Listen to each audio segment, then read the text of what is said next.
Assalamualaikum dan salam sejahtera. Penuh gemalai menghibur puteri hamba Umay persembah diri.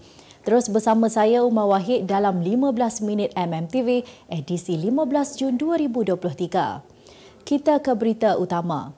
Kerajaan akan segera memperinci dan membangunkan pelan pelaksanaan supaya usaha penting dan kritikal tidak dilengahkan sekiranya ahli-ahli Dewan Rakyat menerima pakai segala cadangan yang terkandung di dalam Kertas Putih Kesihatan.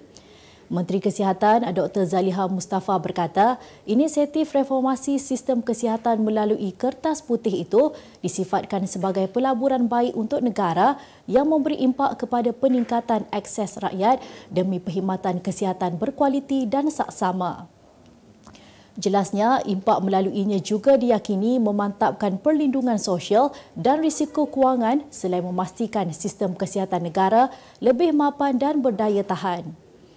Dalam pada itu, kata Zaliha, beban penyakit kronik semakin banyak dan terdapat peningkatan prevalen penyakit tidak berjangkit seperti kencing manis, darah tinggi dan kolesterol tinggi yang menjadi penyumbang utama kepada beban kesihatan negara. Katanya lagi, prevalen masalah kesihatan mental dalam kalangan penduduk berusia 16 tahun ke atas semakin melarat iaitu daripada 11% pada 1996 kepada 29% pada 2015. Perdana Menteri Datuk Seri Anwar Ibrahim berkata kerajaan mahu melaksanakan mekanisme subsidi bersasar secepat mungkin walaupun pelaksanaan itu bukan sesuatu yang mudah. Anwar menjelaskan subsidi bersasar bermaksud bantuan yang hanya diberikan kepada golongan yang sepatutnya dan bukan kumpulan kaya. Terdahulu, Anwar ditemui di Pusat Penjaja Jalan Tunku Abdul Rahman pagi tadi sebelum beramah mesra bersama peniaga. Utusan Malaysia hari ini melaporkan Malaysia belum bersedia melaksanakan pengasingan subsidi kerana ketiadaan pengkalan data yang komprehensif dan dinamik meliputi pendapatan serta perbelanjaan sekurang-kurangnya setiap bulan bagi semua individu. Ketika ini, kerajaan masih tidak mempunyai data atau kebanyakan data tidak terkini dan bersepah antara agensi kerajaan sekaligus menyukarkan pelaksanaan inisiatif subsidi bersasar itu. Sebelum ini, Anwar dilapor berkata kerajaan akan membangunkan sebuah pengkalan data utama padu bagi mengumpul maklumat sosioekonomi isi rumah sekaligus membantu kerajaan mengagihkan subsidi dan bantuan dengan lebih berkesan. Memang wujud elemen naungan politik dan dari situ datangnya perlindungan.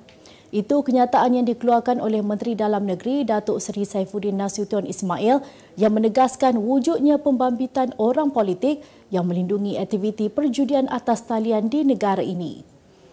Jelasnya perlindungan terhadap aktiviti perjudian itu adalah bagi memastikan pihak terbabit tidak dapat dikenakan tindakan undang-undang dan ini menyukarkan tugas pihak polis untuk bertindak.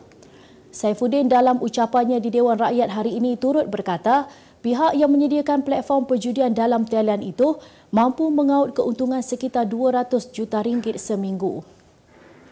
Saifuddin juga memaklumkan bahawa Kementerian Dalam Negeri KDN turut menjalinkan kerjasama dengan Kementerian Komunikasi dan Digital serta Bank Negara BNM bagi mengekang aktiviti berkenaan.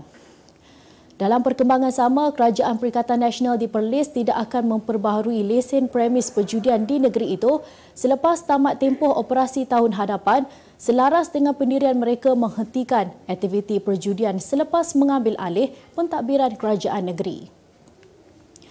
Kira-kira 700,000 isi rumah dijangka menikmati skim perubatan madani di 10 buah daerah terpilih seluruh negara dengan peruntukan berjumlah 100 juta ringgit mulai hari ini.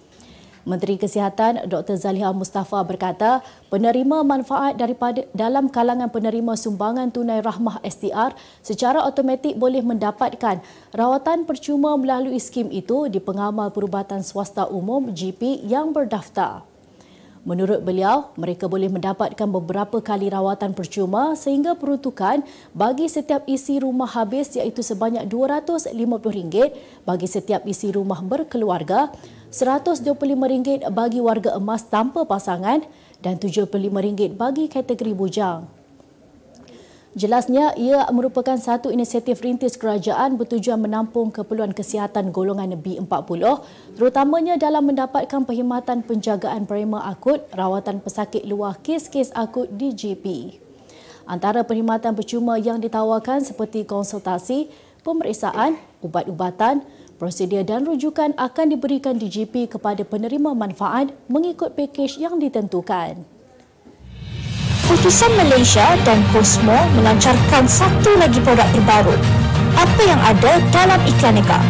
Ia adalah platform yang tepat dan efektif untuk mengiklan antaranya berbagai jenis notis, cartan kosong, hartanah, tender, kenderaan, mencari wali atau waris dan berbagai lagi. Apa yang anda cari? Semuanya ada di sini. 2 dalam 1.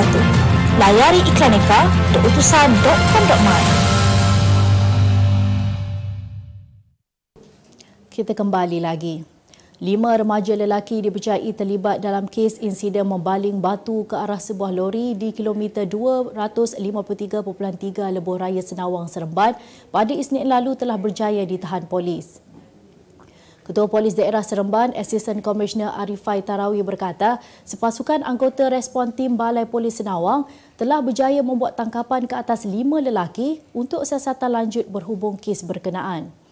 Menurut Arifai, kesemua suspek masih bersekolah iaitu 3 suspek berusia 14 tahun manakala 2 suspek lagi berusia 15 tahun. Permohonan reman ke atas kesemua suspek akan dibuat di mahkamah hari ini. Semalam, Cosmo melaporkan pihak polis mengesahkan menerima laporan berkaitan insiden membaling batu ke arah sebuah lori di Lebuh Raya Senawang, Seremban kemarin seperti yang tular di media sosial. Seorang anggota polis berpangkat sarjan mengaku tidak bersalah di Mahkamah Session Butterworth hari ini atas 21 pertuduhan menerima suapan berjumlah RM2,530 daripada seorang individu 6 tahun lalu. Tertuduh Cik Ani Ramli, 56 tahun, membuat pengakuan itu selepas pertuduhan dibacakan di hadapan Hakim Zul Hazmi Abdullah. Mengikut pertuduhan, tertuduh yang ketika itu berkhidmat sebagai Korporal Polis YA3 di Gerakan Polis Marin Batu Uban didakwa menerima suapan antara 19 Mac 2017 sehingga 21 Mei 2019 daripada seorang individu berusia 70 tahun yang mempunyai hubungan dengan kerja-kerja rasmi melibatkan penguatkuasaan di bawah Akta Perikanan 1985. Pertuduhan dibuat mengikut Seksyen 165 Kanun Keseksaan yang memperuntukkan hukuman penjara maksimum 2 tahun atau denda atau kedua-duanya jika sabit kesalahan. Mahkamah kemudiannya membenarkan tertuduh diikat jamin RM8,000 dengan seorang penjamin dan menetapkan tarikh sebutan semula kes pada 1 Ogos depan. Berita dunia. Seorang lelaki di Belgium memasukkan kematiannya sebelum hadir ke majlis pengebumiannya sendiri dengan menaiki helikopter bagi memberi pengajaran kepada keluarganya. Pesohor TikTok David Batten, 45 tahun, mendedahkan rancangan itu secara terperinci kepada isteri serta anak-anaknya sebelum mereka membantunya menyebarkan berita palsu mengenai kematian itu di media sosial. Mereka kemudian mengadakan satu acara pengebumian dan ketika orang ramai berkumpul, Batten datang mengejut dengan menaiki helikopter bersama beberapa orang kru. Sebaik saja melihat Batten, mereka bergegas menyambut dan memeluk dirinya sebelum dia menjelaskan perkara sebenar. Jelasnya dia merancang kematian palsu itu untuk melihat reaksi keluarganya selepas mereka sudah lama tidak berhubung, malah mereka tidak pernah menjemput Batten untuk mana-mana majlis. 17 penerbit muzik di Nashville, Tennessee menyaman Twitter atas tuduhan pelanggaran hak cipta besar-besaran dengan membenarkan pengguna menyiarkan muzik tanpa lesen. Ahli Persatuan Penerbit Muzik Kebangsaan NMPA termasuk Sony Music Publishing, Pengurusan Hak BMG dan Universal Music Publishing Group menuntut lebih daripada 250 juta US dollar sebagai ganti rugi atas dakwaan pelanggaran hampir 1,700 hak cipta. Dalam satu kenyataan, Presiden NMPA David Israelite mendakwa Twitter adalah satu-satunya platform media sosial terbesar yang enggan melesenkan lagu dalam perkhidmatannya. Beberapa nama besar dalam industri juga menuntut saman itu termasuk Taylor Swift, Beyonce, The Weeknd, Ed Sheeran, The Rolling Stones, Lady Gaga, Miranda Lambert dan Rihanna.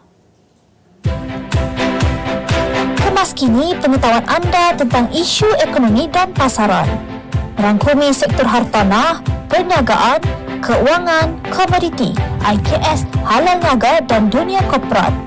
Sentiasa ikuti perkembangan ekonomi semasa di dalam dan luar negara. Semua informasi terkini hanya di hujung jari.